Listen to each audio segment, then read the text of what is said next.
Welcome everyone to the Public Works Committee meeting. My name is Ryan Austin. I am the chairperson. Joel, would you mind doing a quick roll call? Sure. Joe Eichstead, City Engineer.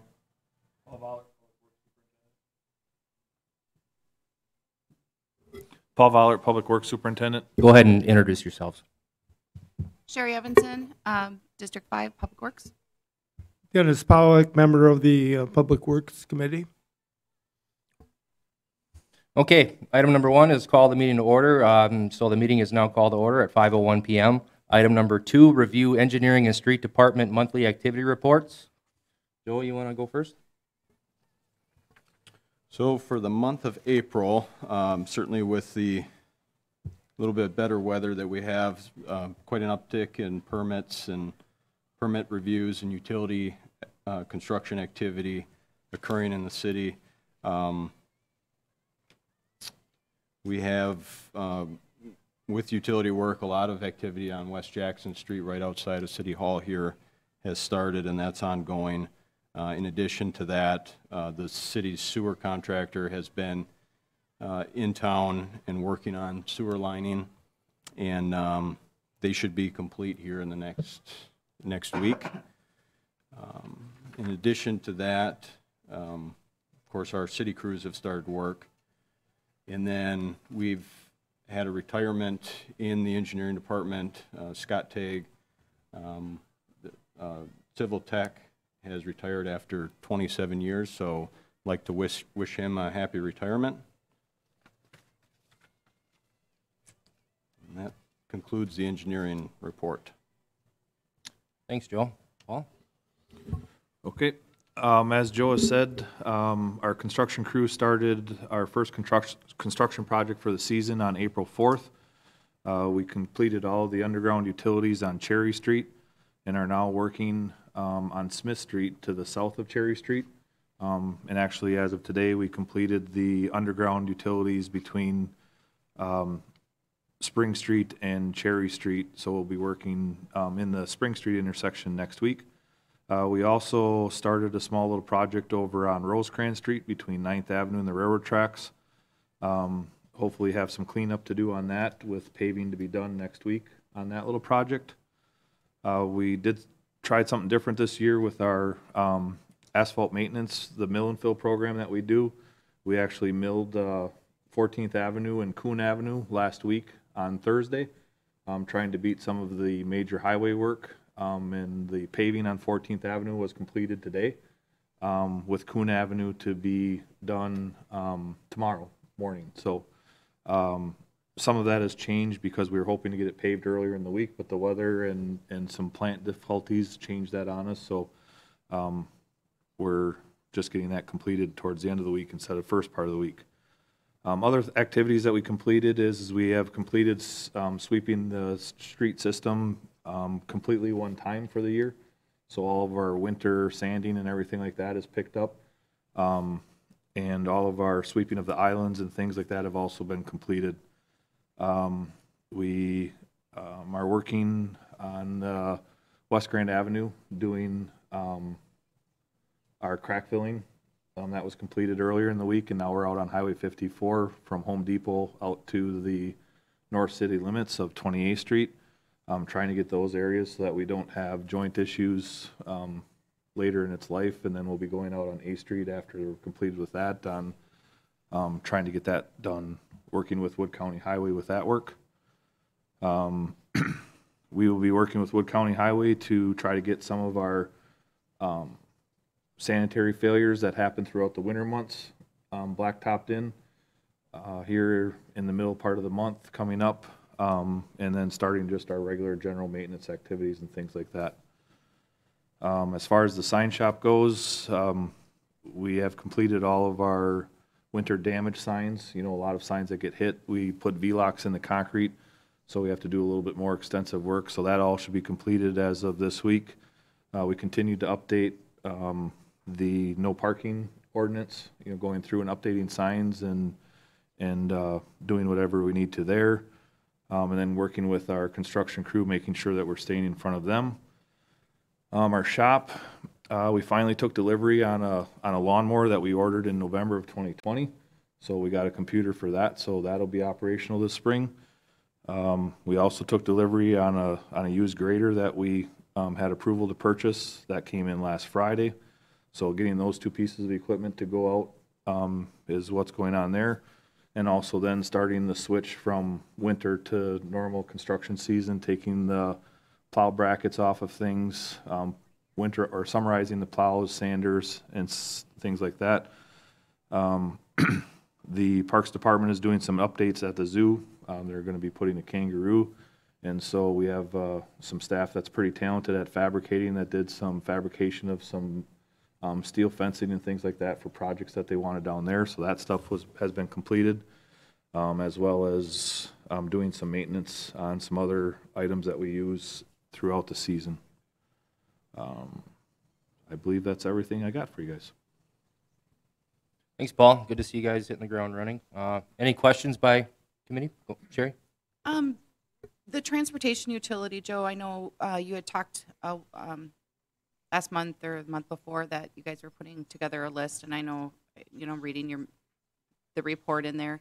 Has like that spreadsheet kind of been finalized where, I don't know how many calls are you getting from people? I know I had referred a couple to you or whatever that they didn't know. I suggested that they contact you because they didn't know the process and stuff. So I was just kind of, can you touch base on that just a titch? Thank you.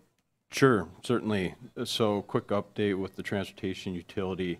We're continuing to finalize accounts and working with Water and Light to make sure that the data that we're putting together can get input into their billing system, and working through any questions and concerns that they might have. And then in addition to that, going back through and making sure that we're addressing the prior special assessment process and the preliminary resolutions that have been outstanding to date, and how we need to, what action we need to have the council take to formalize a direction forward. And that'll be, I guess, considered here on the next item. Oh, that's all right. Oh, that's okay. All right. Anything else? Nope, thank you. Okay, we'll move on to item number 3. Consider resolution to address preliminary resolutions and pending assessments. Joe? So as you might recall, the implementation or adoption of the transportation utility was going to impact Chapter 5 and Chapter 6 ordinances related to sewer and water and streets. And we've spent some time, Sue Schill, city attorney, and myself have spent some time going through and drafting some of those modifications and changes. And it is an extensive process. Those ordinances have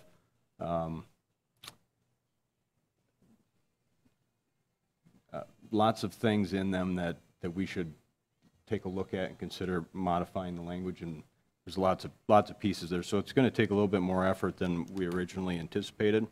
But in the meantime, taking specific action on the special assessments that are currently pending in the preliminary resolutions that we have for future projects that have yet to be constructed, along with sidewalk maintenance notices from 2021.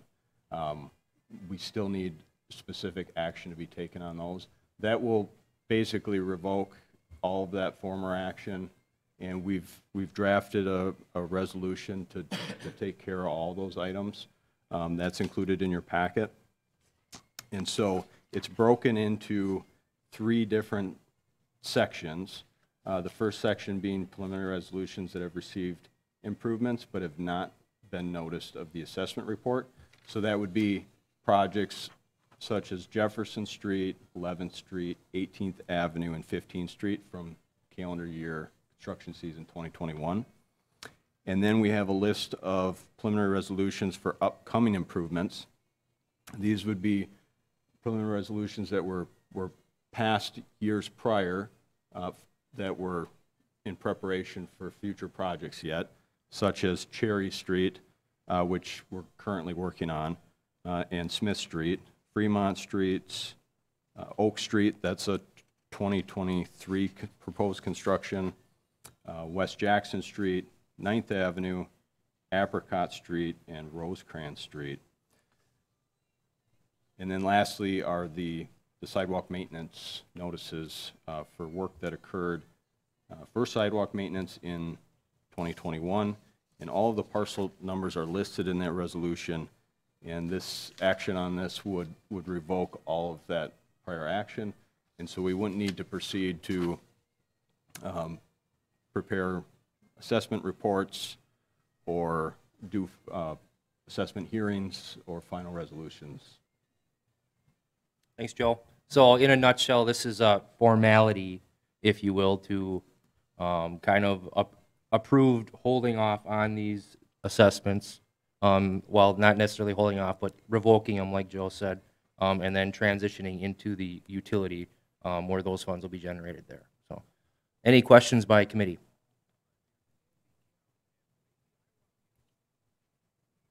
Hearing none, what are your wishes? Make a motion to approve. We have a motion and a second. Is there any other discussion? Hearing none, we'll go to vote. All in favor, respond with aye. Aye. Aye. Ayes have it. Okay, moving on. Item number 4, review and consider preliminary resolutions for public improvements on the following streets. A, Oak Street, East Jackson Street to 16th Street North, proposed in 2023. B, Shorewood Terrace, which is 1st Street North to South Dead End, proposed in 2023. C, Apricot Street, Broadway Street to 11th Street North, and Broadway Street, Franklin Street to Apricot Street, proposed in 2023. And D, 9th Street South, Chestnut Street to Peach Street, proposed in 2023. Joe? So preliminary resolutions, they're a typical first step that we formally took with the special assessment procedures and police powers. Moving forward and related specifically to this item and these preliminary resolutions, we'd still like to do the preliminary resolutions, but formatted differently. They wouldn't include any language about police powers and special assessments, but identifying that the city's intent to do this project. Basically, it would identify the parcel numbers. It's a milestone that we use in engineering to make sure that we have authorization from the council to start working on the project. It's also a trigger point where we can go out and send notices to those residents that are impacted by the project so that they receive notice, even though they're not going to be assessed for it, that, hey, the city's looking at doing doing the street in front of my house here in next year or 2 years out or 3 years out, whatever it might be. So then they can start to plan accordingly. You know, if they want to replace their driveway or other improvements for their property. So I worked with Sue Schill to redraft the preliminary resolution language. The drafts are included in the packet for each of the 4 projects.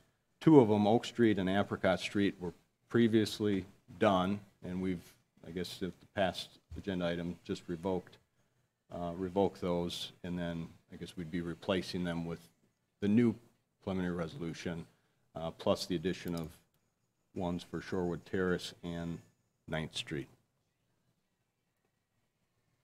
Thanks, Joe. Any questions by committee?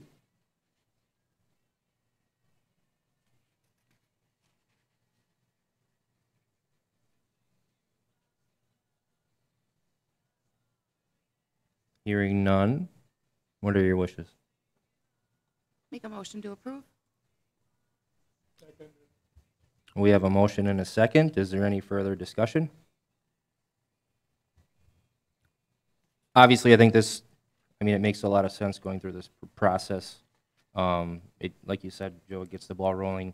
It gets people in council aware of upcoming projects, and it gets the word out. So I think it's a good process to continue to do. So with that, we'll go to vote. All in favor, respond with aye. Aye. Ayes have it. Okay, moving on to item number 5, review parking ordinance change on 4th Street South, the west side from East Grand Ave to Oak Street. Joe? So there's two modifications that are identified here. Currently, on the west side of 4th Street, so on the side of the church property, there's an ordinance for parking restrictions. We'd like to add, it's a 2-hour parking restriction currently in the ordinance, but we'd like to add between 9 a.m. to 5 p.m. Monday through Friday to be consistent with the rest of the downtown area and how those other locations are signed. And then on the east side of 4th Street, that'd be the hotel side, there's no ordinance and no signs on that side. So we'd like to establish an ordinance for the 2-hour parking on the east side from 9 a.m. to 5 p.m. Monday through Friday. There's currently an ordinance, kind of a blanket downtown area ordinance that restricts all streets in the downtown area to 2-hour parking unless otherwise signed differently from 9 a.m. to 5 p.m. Monday through Friday. Any questions by committee? I'll make a motion to approve the changes to the parking ordinance. I'll second. We have a motion and a second. Is there any further discussion? Hearing none, let's go to vote. All in favor respond with aye. Aye. Ayes have it.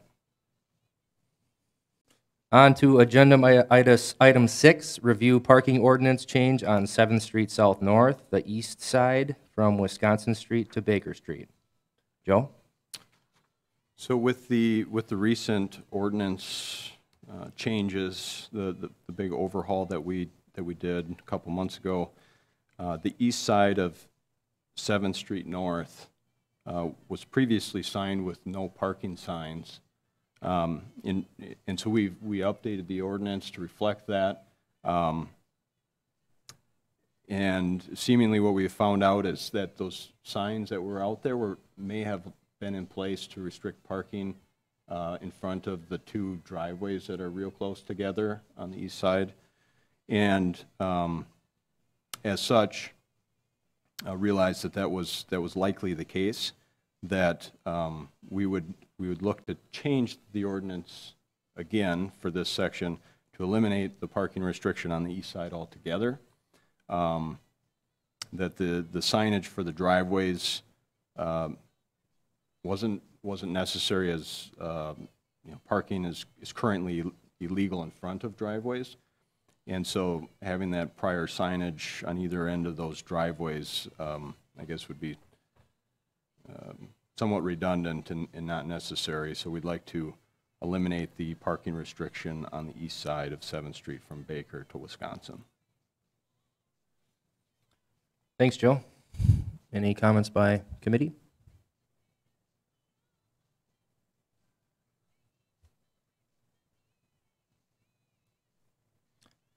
So to me, it just sounds like the signs that are currently in place were there to protect a double driveway, basically. And like you said, Joe, it's illegal to park in front of a driveway. So to me, it makes sense to just eliminate the ordinance and remove the signs. Correct.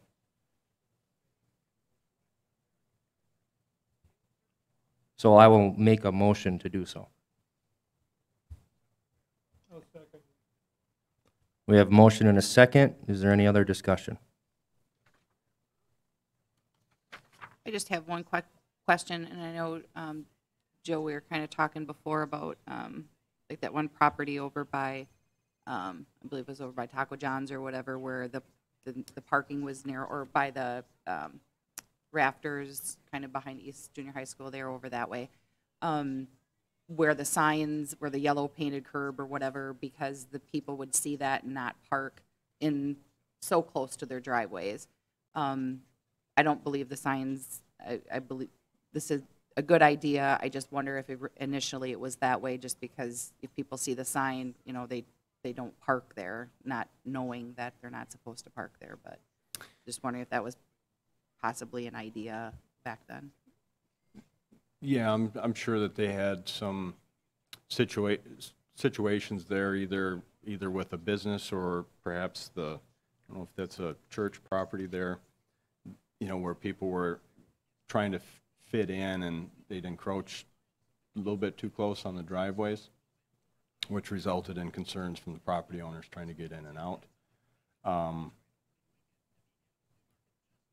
I'm sure that's likely the scenario that resulted in the signage previously. Thank you.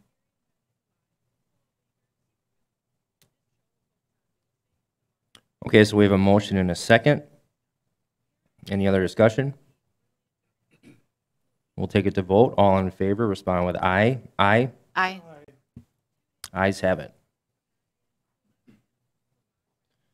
Okay, item number 7, review parking ordinance change on 14th Ave South, the west side between Alton Street and Chase Street. Joe? So we went to review this one. It's currently restricted parking on the west side from May 1st to September 1st, except on Sundays between 6 a.m. and noon. So we're making some assumptions here on trying to find out why the ordinance may have been put in place.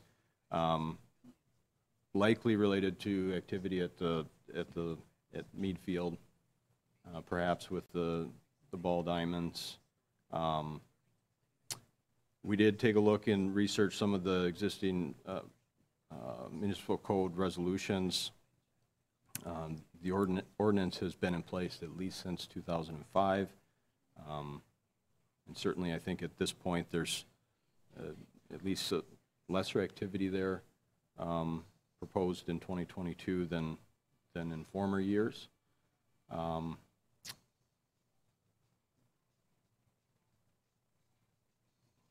So it may not be a valid ordinance at this point. I guess there's consideration for having the ordinance revoked or eliminated. I guess if there's other issues that result from the change, we could always revisit it at a future date. Thanks, Joe. So if this ordinance was to be revoked, it would just default then to the standard parking on every, even odd sides? That's correct, yeah. Alternate side parking would still be in force. Okay. Any questions by committee? This is a referral from one of my constituents. They've had some struggles, obviously. They have very limited parking in their rental property and do need to utilize the street, and it's been causing them a hardship to not have that alternate side every other day. So I would make a motion to revoke this ordinance. I'll second. We have a motion and a second. Is there any other discussion? Hearing none, we'll go to vote. All in favor, respond with aye. Aye. Aye. Ayes have it. Okay, item number 8, review the draft request for proposals for the rail feasibility study to address noise and vehicle delays. Joe? So included in your packet is a draft of the RFP, and it's still draft, although, so certainly if there's things that anybody's seen or flagged or would like to see modified, we can certainly review those items and make some adjustments. But by and large, the scope of services is kind of the meat and potatoes of it. The tasks that we would want to have considered and looked at with the feasibility study would be to initially to get a handle on all of the data that's out there, as far as all the at-grade railroad crossings, the road characteristics, investigate all those, review them, and then move into defining those concerns and issues. We certainly have an initial concept of what those definitions of the issues and concerns are, but having that second opinion after reviewing all of the in the field conditions will be helpful for moving further into the study, which would also then identify and compare alternatives. Some initial list of items that we included in there, it's not exclusive to those. They could come up with some additional ideas if they have them. But of course, the quiet zone, grade separation between the rail and roadways, possibly rail relocation, and then there's also possibly technological options for notification of rail train locations that are using the rail and occupying road crossings, and then possibly consideration for alternate routes that could, divert around crossings that are typically occupied via rail. In addition to identifying those alternatives, identifying the costs of those, the potential costs, and what it would take to finance those, and then any grant funding opportunities that are out there, along with recommendations on how to implement those alternatives, and then if they have any final conclusions in their own recommendations that they would provide back to the city.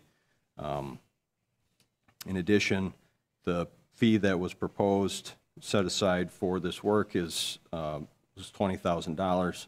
We have that identified in there for the firms. They know what they're working with. A project like this, they could, the sky could be the limit if we let them. And so, defining a financial limitation will help keep their scope of work in check. And so we have that identified as a not to exceed amount of $20,000. But knowing that some firms may be thinking outside the box or may find some other services that they would recommend that the city consider. And I do have a location in the RFP for them to provide additional services if they have those, and an estimate of what the hours and costs would be for that, so that the council can consider that along with the rest of the proposal and see what the benefits are compared to the costs, and if it'd be worthwhile to pursue anything that they're recommending. Thanks, Joe. I think it pretty much covers all the options, and like you said, it leaves the door open for any other ideas that may come up. Obviously, a number 2 grade separation would be like an overpass or an underpass. Interesting number 4, technological options using GPS phone applications. Are you aware of that taking place anywhere else, and has it been successful? Yeah, so we've locally here, we've implemented, piloted it with our traffic control cabinets and the controllers. We can communicate with them via cell modem, and they're tied in with the railroad. And so when a train's approaching the intersections, that communication, that signal's transferred to the traffic signals, which puts in place a railroad preemption program. So it clears out the side traffic, and then isolates just to allow traffic along the expressway. So we were able to take some of that notification data and get notice when trains were coming, what direction they were coming from, how long they were occupying the crossing. And so we looked into other options that are out there. There is a company that they do provide a technological option that's standalone. It doesn't communicate with the traffic signals at all. It's a standalone device, but you can put it at the crossings, and then you can subscribe to it as a vehicle driver and get notifications on where the train is in relationship to the crossings, if it's occupying a crossing, if it's moving, or if it's stopped. And that would provide drivers an option to, well, if I go around on Gainer Avenue rather than 17th, I can avoid getting stopped by a train. Yeah. Nice. And hopefully avoid the racetrack that happens when folks try to do that when they don't know a train is coming. So, any questions or comments by committee? Sherry? I think it's a great idea, and I had mentioned that before. I think the quiet zone, I'm surprised Wisconsin Rapids doesn't have that already, because when I did my research, there are so many municipalities within Wisconsin that already have this. I know Marshfield's had it for quite a while, and I know I kind of asked, I was hesitant about, spending, let's pay for a study, and I had asked, I know if some things, initial things could be handled by the engineering department, such as, just reading it, it's fairly simple. We know we have signs, we know we have noise, we know we have the arms, and some of those private driveways and that kind of stuff. But yes, I would, in thinking outside the box where the bigger companies can do that for us is great. Realistically, it would be awesome to have an overpass or to move the railroad, but realistically, we know that's not going to happen. The railroad's not going to do that. I can't imagine what the cost would be. The city wouldn't pay for that as well. But other ideas, the quiet zone, and I know you guys had kind of been talking about basically on the expressway, Chase and Grand and is it High Street? Yes.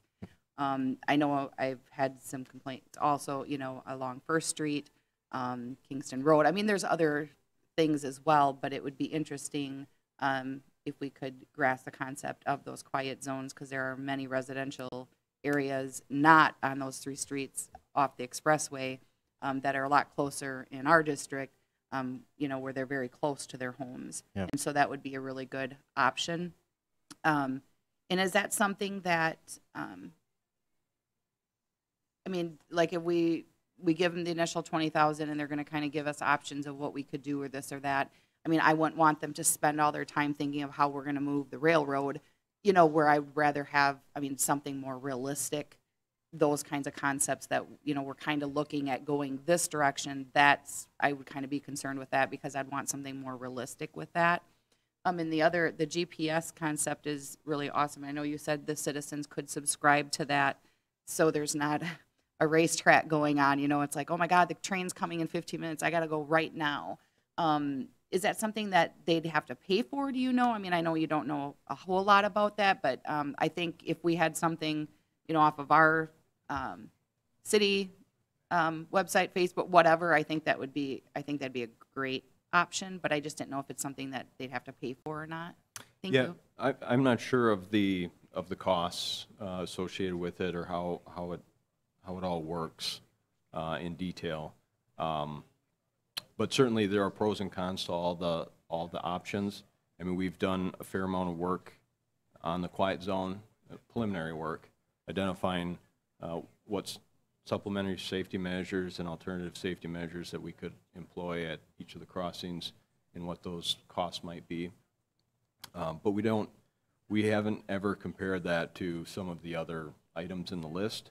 And the quiet zone addresses the noise, but it doesn't address the vehicle delays.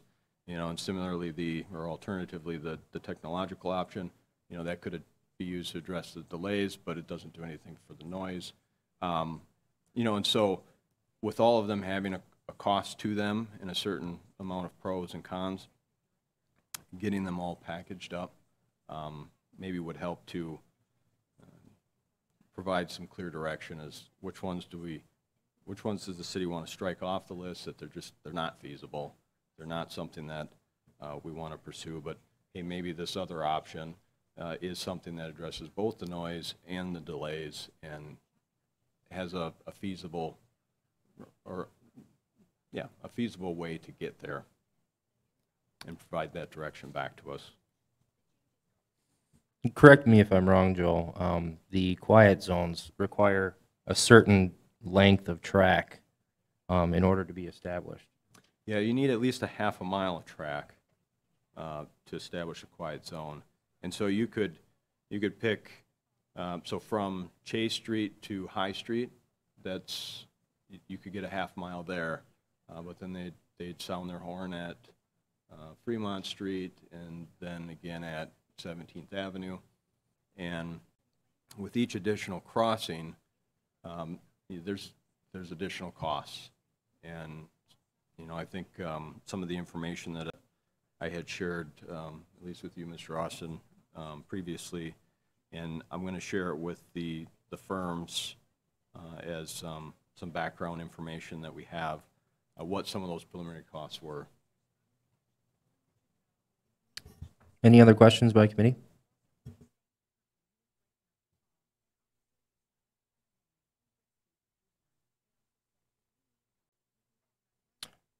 Hearing none, I would entertain a motion to approve the RFP for the attached draft.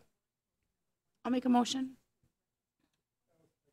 We have a motion and a second. Is there any other discussion? Hearing none, we'll go to vote. All in favor respond with aye. Aye. Aye. Ayes have it. Item number 9, review the referral list. Anything to add at all, Joe? Anything to cross off? Let me look here. I guess the only one that's possibility is the feasibility study, but you know, it's all right to leave that on there too. Yeah, I think we should just leave it on there for now. Okay.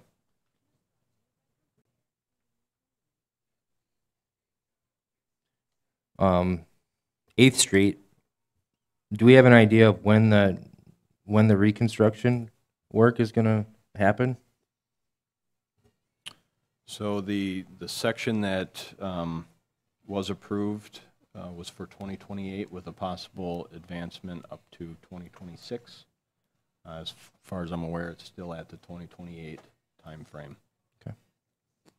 And Joe, do you remember it was 1.6 the state contributes, or is that our contribution? Or what was? It's typically an 80-20 Okay. cost share. I don't remember what the values were offhand. Okay. Anybody have any referrals?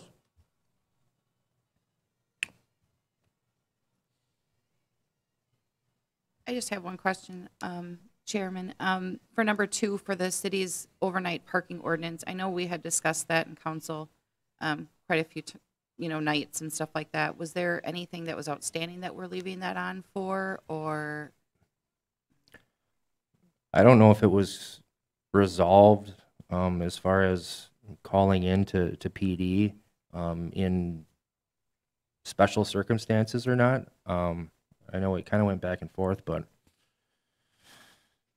And I didn't. Oh, go ahead.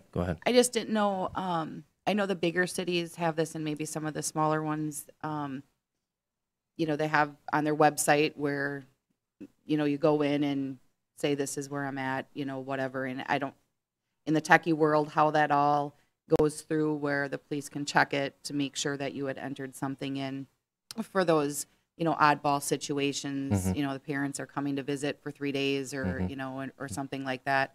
I don't know what kind of costs that would be, or, I'm sure it's an option that we could do, just not sure of the cost or who would handle that. I'm sure IT with the police. I don't know if that's, or if you've heard anything like that, that would be easier, user-friendly on their phone. They could just type it in, something simple for those oddball situations. Thank you. Yeah, just a quick comment on that. So yeah, there would be technology or options that the city could use to offer something like that, either through GIS or through maybe even one of the city apps that we currently use that would just make public and set it up for those special requests.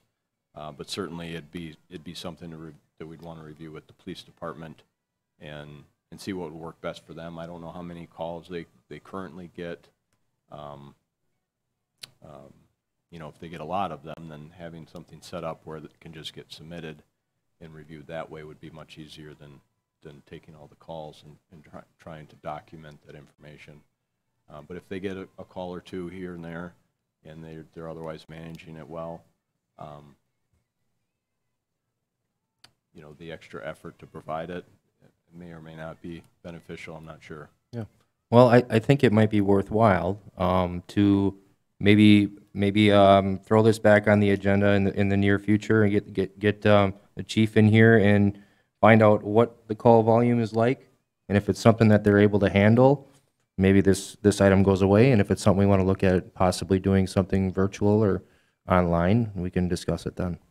I think that's a good idea, because I know I had some complaints, and I know Jake Cat and I had as well, and some people had, and I know a lot of people say they did, but, you know, we know how that happens, but, I mean, I know I've had to call, like, the police department on a different issues, not a 911 call, but it's like, you know, press 1 for this, you know, or the press this, and I'm not saying that they don't ever answer their phones. I do not intend to say that, but, you know, if it's busy, they get lost in the chain, and then it's like, okay, and then I'm nowhere, and then it's like, okay, I just want to park my car, you know, at this spot, and it's like, I think it would be really nice if it was more user-friendly that way, where then you're not sitting on the phone, you know, type of issue, but I think that's a good idea, Chairman. Yep, sure, I agree. Yeah, I know the PD expressed not a whole lot of enthusiasm in having to deal with a bunch of phone calls. So, I mean, if that's the case, then we should look at it, something to help them out there, so, for sure. Okay. All right, item number 10, adjournment. I'll entertain a motion to adjourn. I'll make a motion. I'll second. All in favor? Aye. Have a good evening, everyone. Thank you.